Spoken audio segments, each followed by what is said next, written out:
The snow came early that year, falling in thick, hushed flurries that smothered the prairie in silence. It drifted over fence posts and flattened the last dry stalks of summer wheat, laying the world in a quiet shroud of white. Beneath it, a woman walked, slow, deliberate steps in cracked boots that soaked through long before midday.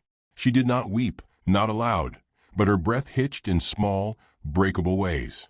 Her name was Harper Bell Hardin, though no one had spoken it kindly in weeks. A carpet bag bumped against her thigh with each step. Inside, a cracked comb, a music box that no longer played, and a baby's bonnet never worn. Her shawl was too thin for the wind, which needled through the weave and kissed her skin with ice. She had walked 4 miles from the Hardin ranch without looking back, not when the door slammed behind her, not when Silas spat at her feet and told her to take her ghosts elsewhere. "You buried my brother and my legacy in the same week," he had said. "A wound that won't bears no good to no one." It was the kind of cruelty that didn't need to shout. It landed in the bones, in the way Harper now walked with her head low, her hands clenched a hold in the warmth of her own body. She had nowhere to go. The church had its sympathies, but none of them extended past the hour of prayer. And Mercyville was no place for a woman alone, especially not one whose belly had once rounded and then gone flat without a cry. The sky pressed low, leaden with more snow. A crow cawed once from a bare cottonwood, and even that sounded like morning.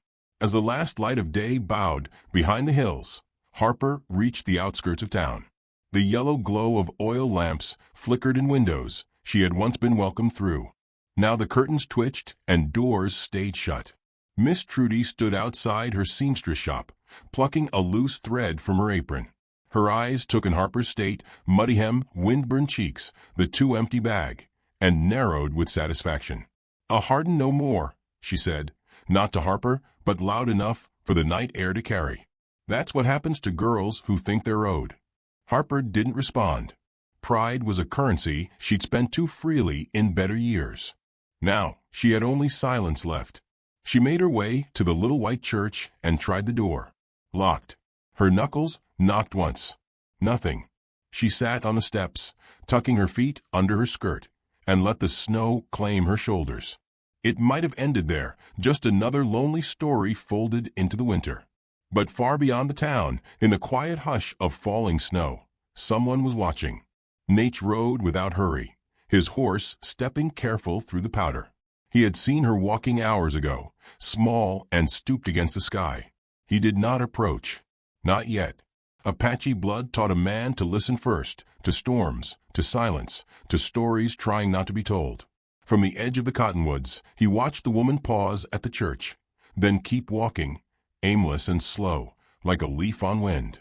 She headed toward the creek, where frost rimed the banks and rabbits left small prints. She wasn't built for cold, but there was a kind of weight in the way she walked, a refusal to lie down, not out of hope, but out of stubbornness. Harper reached the creek and stood there a while. Snow gathered in the hollow of her shoulders. She bent, gathered some stones, and built a small pile with shaking hands. One on top of another, 4 in total. Then she sat beside it, knees pulled close. "This was yours," she whispered. "I would have called you Sarah." Her voice cracked, as if unused too long. She stared at the stones. A mother's grave for a child the earth never got to meet. Wind tugged a strand of her hair free, and still she did not move. Behind her, a twig cracked. She turned fast, too fast, and stumbled to her feet, breath catching like prey sensing a hunter. But it wasn't fear in her eyes. It was something rawer, the ache of one more thing she might have to lose. Nate stepped forward, horse in tow. He didn't raise a hand, didn't speak. The fire in his eyes was not the kind that burned. It was the kind that had already been burned and lived through it. Their eyes met, just long enough for her to see he wasn't there to chase her off. "I'm not begging," she said, her voice hoarse from cold and too much quiet. "I just need a night. That's all." Nate glanced at the stone pile, then at the sky. He nodded once. Not to her. To the cold. To the ache. To whatever sorrow had drawn them both to the same stretch of frozen riverbank. Then he turned and walked away, slow enough for her to follow. Harper hesitated. then picked up her bag and followed the only man who hadn't looked at her like a warning. He led her through the woods, where the snow thinned under the cover of pines. Up ahead, smoke coiled from a small camp tucked in the shelter of a hill. A fire crackled under a lean-to made from hides and branches. A blanket lay folded nearby, and there, next to the fire, sat a tin cup already steaming. Nate gestured toward the warmth, then unsaddled his horse without another word. His movements were quiet, efficient, reverent. Harper knelt by the fire.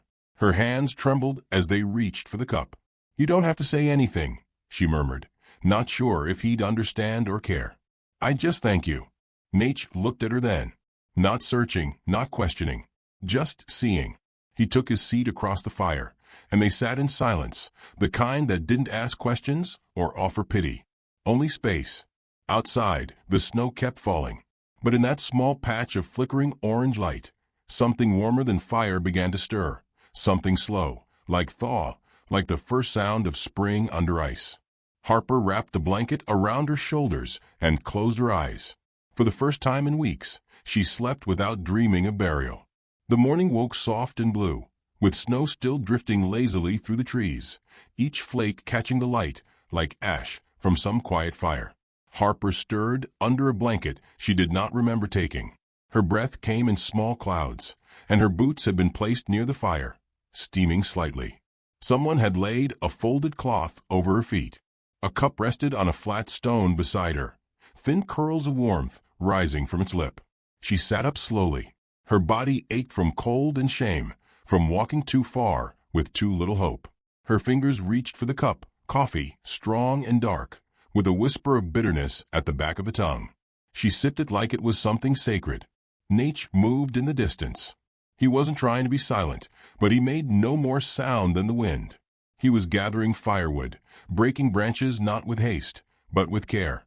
His coat was worn, patched in places. He moved like someone used to waiting, for weather to turn, for game to appear, for people to speak when they were ready. Harper watched him from beneath the blanket, unsure if gratitude or fear stirred more sharply inside her. He hadn't touched her, hadn't asked a thing, but he'd seen her fall, seen what the town had left behind, and done the one thing that neither kindness nor charity dared. He had done nothing but make space. When he returned with the wood, he didn't meet her eyes. He crouched by the fire, adding pieces in quiet rhythm. Smoke twined upward. The snow had slowed, the hush lifting just enough to let the world breathe again. She cleared her throat. "I didn't mean to stay," she said, "but I fell asleep. I'll be out of your way once the sun warms up." He nodded once, still not looking at her. "I mean it," she added a little sharper. "I'm not some stray."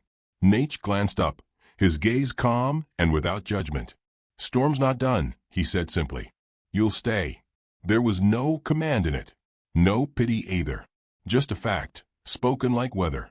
Harper looked away, embarrassed by how badly she'd needed someone to speak on her behalf, even in something so small. She tried to stand, but her ankle twisted beneath her. A cry escaped before she could swallow it down. The pain bloomed fast, old bruises, deep cold. Too many miles walked on a body already punished. Nate was there before she could catch herself, crouching beside her. He didn't reach out, just looked at the ankle swelling beneath the thin wool of her skirt. "Sick," he said. Her pride bristled. She opened her mouth to argue, but he'd already fetched a strip of hide, dipped it in melted snow, and returned. "You don't need to play at savior," she said tightly. "I'm used to doing things alone." "I'm not saving you," he said. "I'm wrapping your ankle." It should have been cold. It wasn't. His hands were warm, and he worked gently, with quiet precision. She hated how much her throat burned. When he was done, he pulled a second blanket from his pack and offered it. She took it without a word. That night, they ate stew, beans, rabbit, a sliver of onion. It was plain but filling. Harper chewed slowly, watching him across the fire. Nate ate in silence, eyes distant, like he could still hear things the fire had forgotten. She studied his face.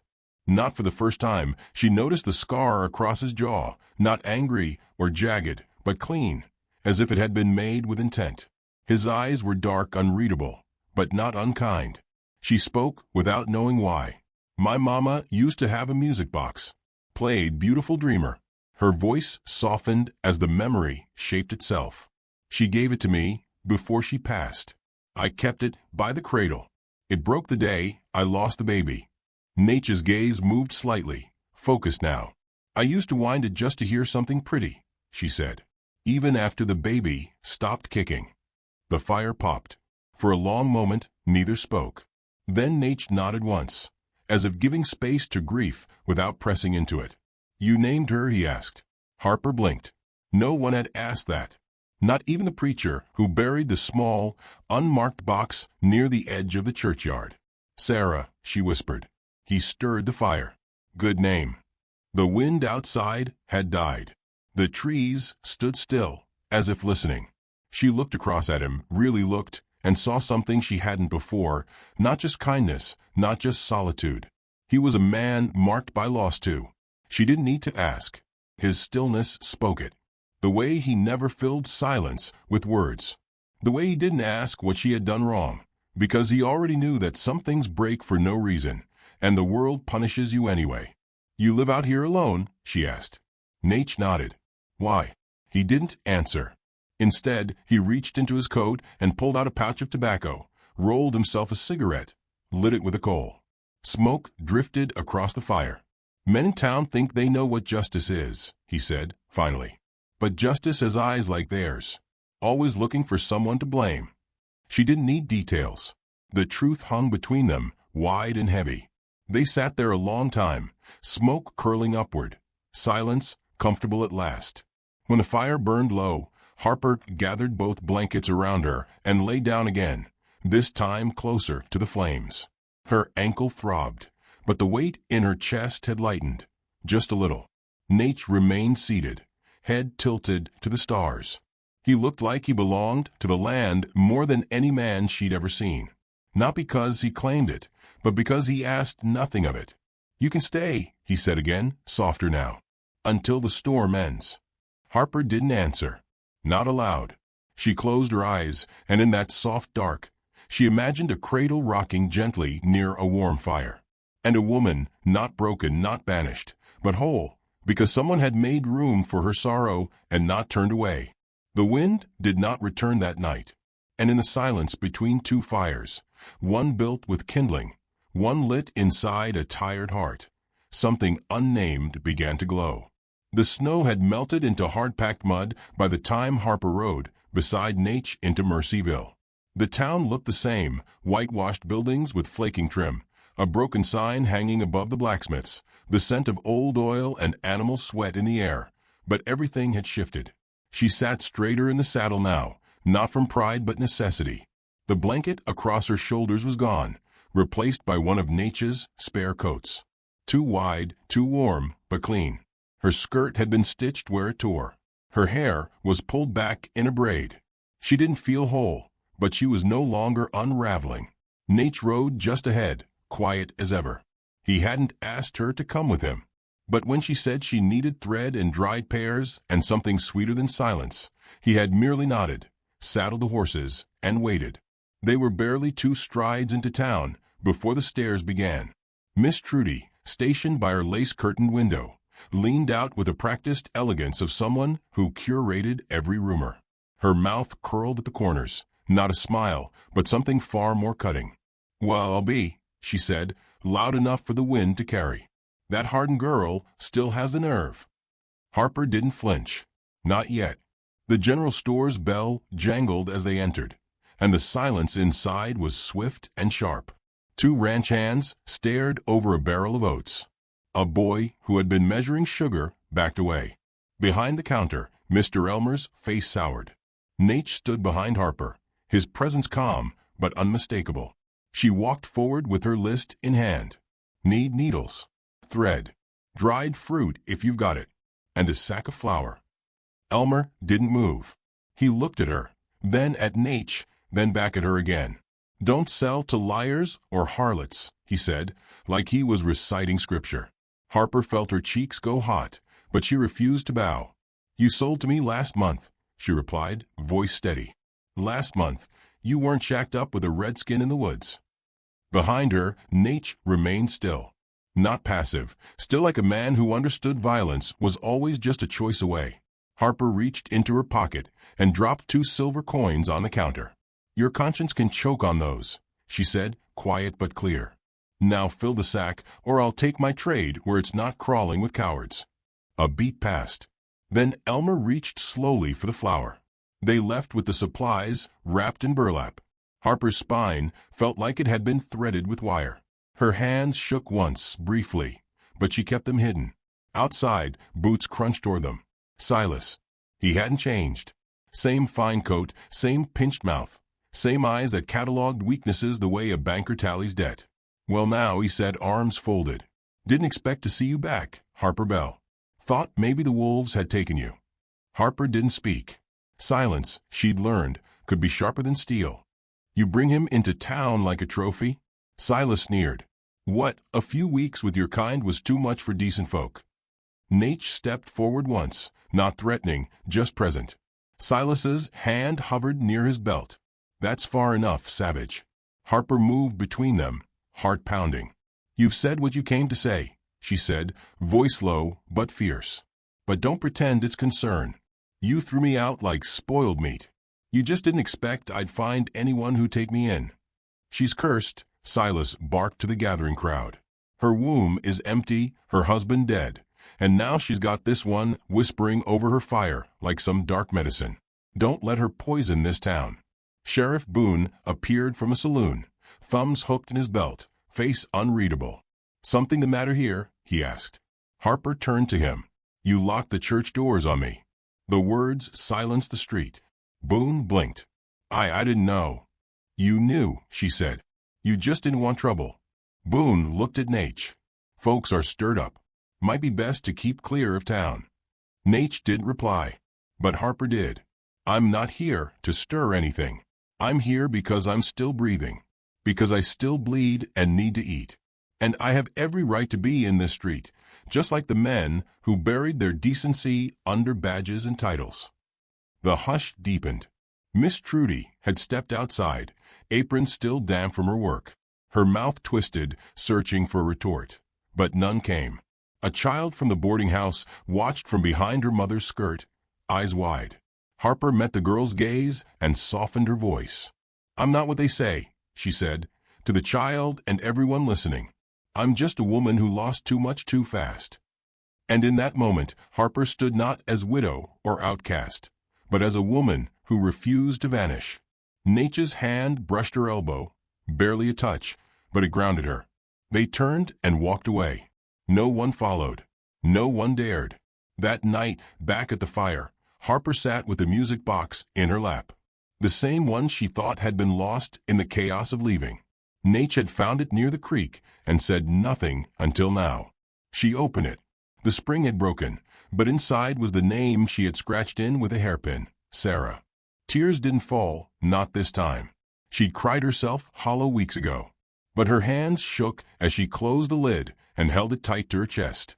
Across the flames, Nate watched her with eyes that didn't ask questions. He passed her a bowl of stew, not as comfort, but as ritual. She took it, and they ate beneath a canopy of stars, not speaking. Later, she curled into her blanket, and Nate began to hum a melody she didn't know. It was low and without words, like something passed down in smoke. As her eyes drifted shut, Harper thought of the girl who had watched her speak in town. Thought of her own younger self, back when love was simple and shame hadn't yet found her. She wasn't healed, not yet, but she had spoken, she had stood, and something in her had shifted.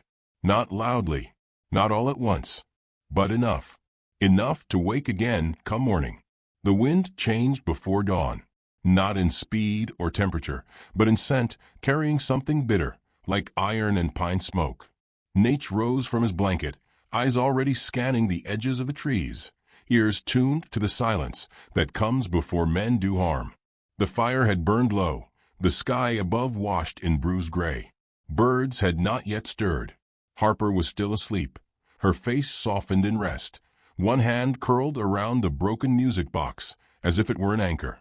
She hadn't cried in days, not since standing in the street and speaking her name like it still meant something. But Nate knew storms didn't always scream through the sky. Some came on horseback. At mid-morning, while Harper reheated coffee over the embers, Miss Trudy's name spilled from the lips of a boy passing the ridge. He didn't see them in the trees. His words carried clear. They're riding out at sundown. Silas says it's a matter of decency. Gonna run the Apache off for good. The boy's pony clattered on down the slope, unaware of what he'd left behind. Harper's hands froze around the tin cup. Nate didn't speak.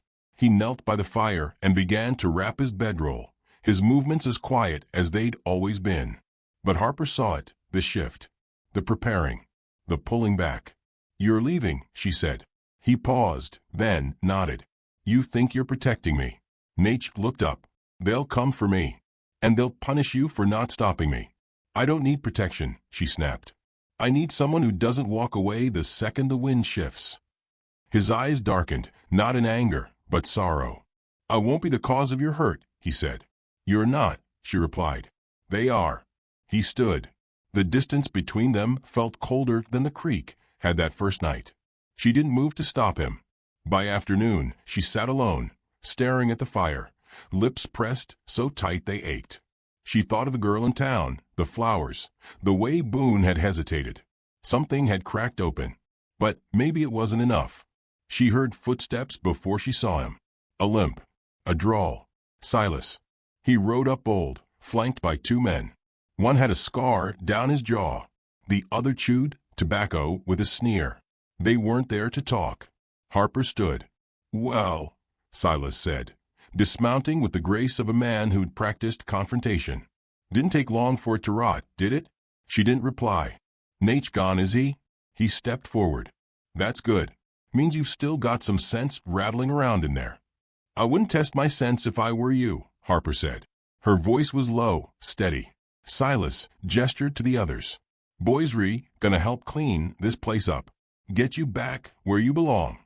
She stared at him. "Where I belong. With decent people. You buried decency in the same grave as your brother." His mouth twitched, but he kept smiling. Scarjaw stepped forward and kicked at the fire. Embers scattered. Harper's boot came down hard on the coals to stop them from catching the brush. She knew what came next. They'd burn the shelter, take what they could, and leave her with less than nothing again. "What happened to your soul, Silas?" she whispered. "Was it ever there?" He stepped closer. "You think this warrior of yours would have saved you? You're just a story to him. A broken one." Harper didn't answer. Because behind Silas, in the trees, a shadow moved. Nate stepped out slow, bow in hand, calm as a breath before sleep. No shout, no posturing. He didn't need it. Silas saw him too late.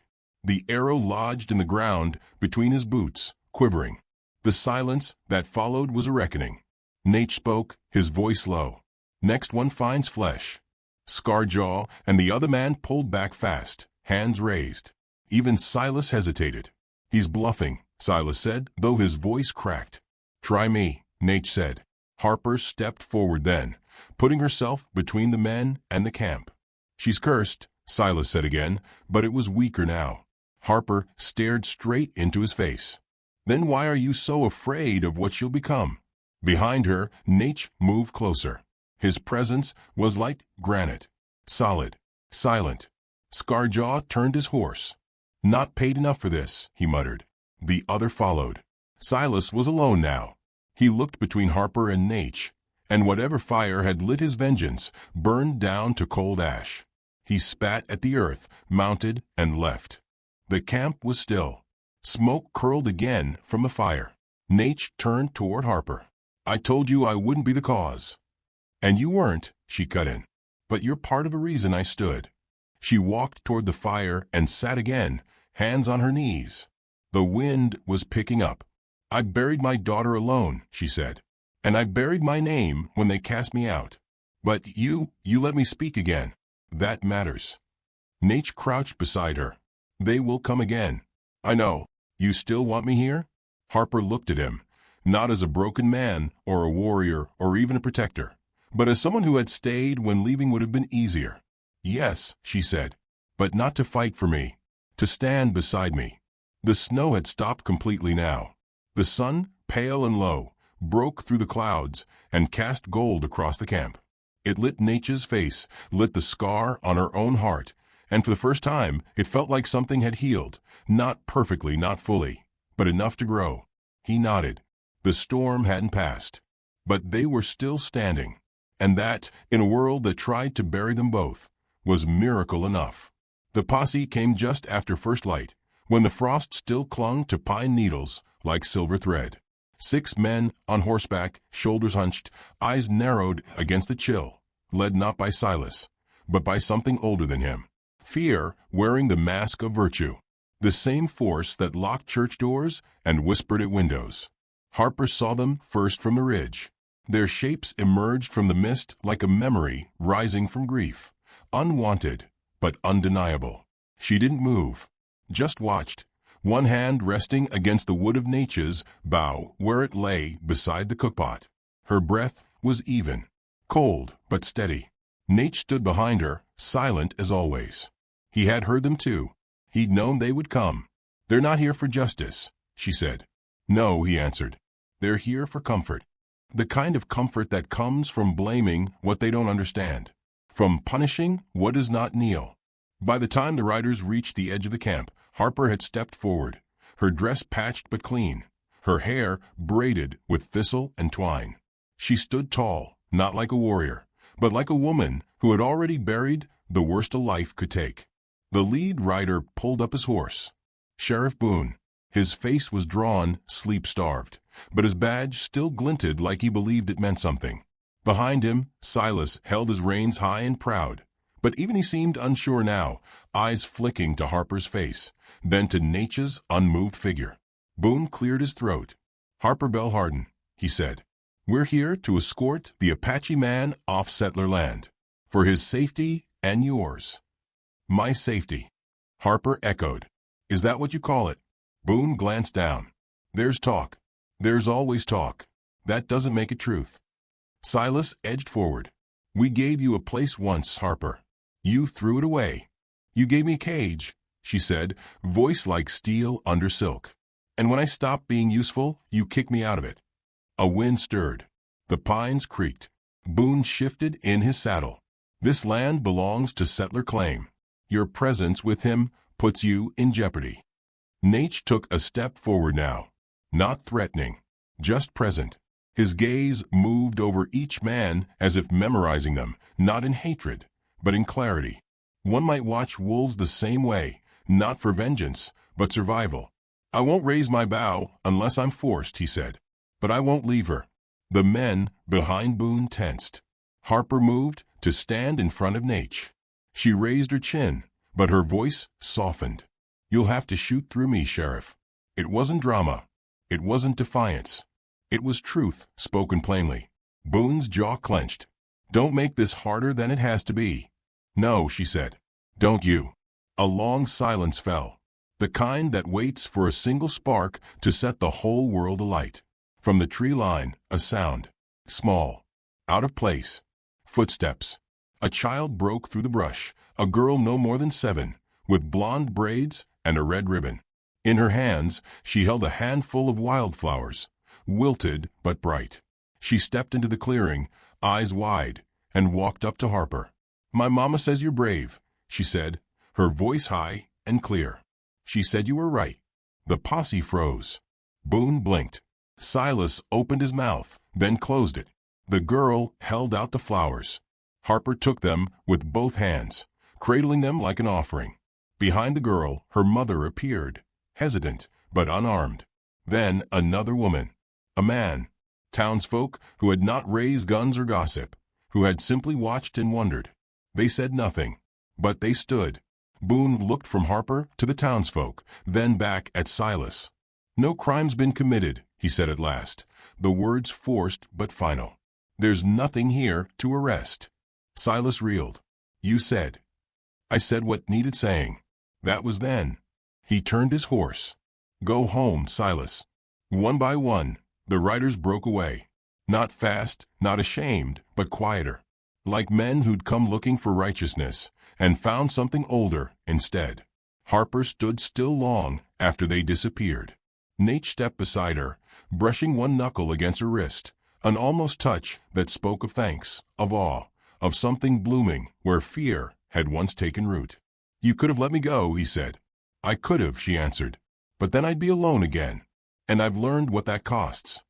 They spent the rest of the day rebuilding the camp. Not because it had been broken, but because something new was beginning. Later, near dusk, Harper walked to the edge of a clearing with a handful of seeds wrapped in muslin.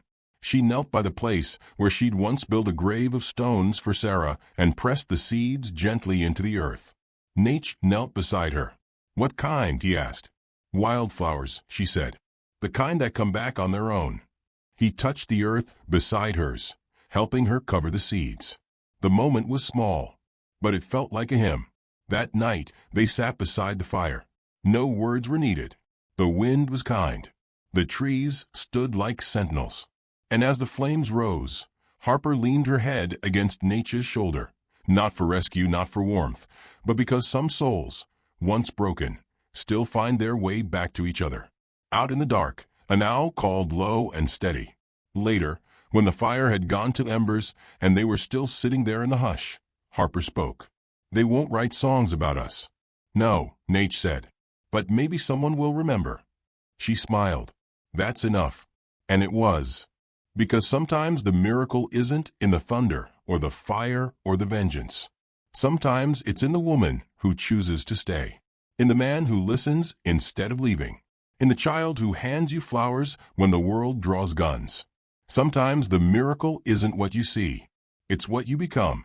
So if you ever find yourself standing in a storm with nothing but your name and your shadow, remember this. Even snow melts. Even the outcast can bloom. And not all fire burns. Some of it heals.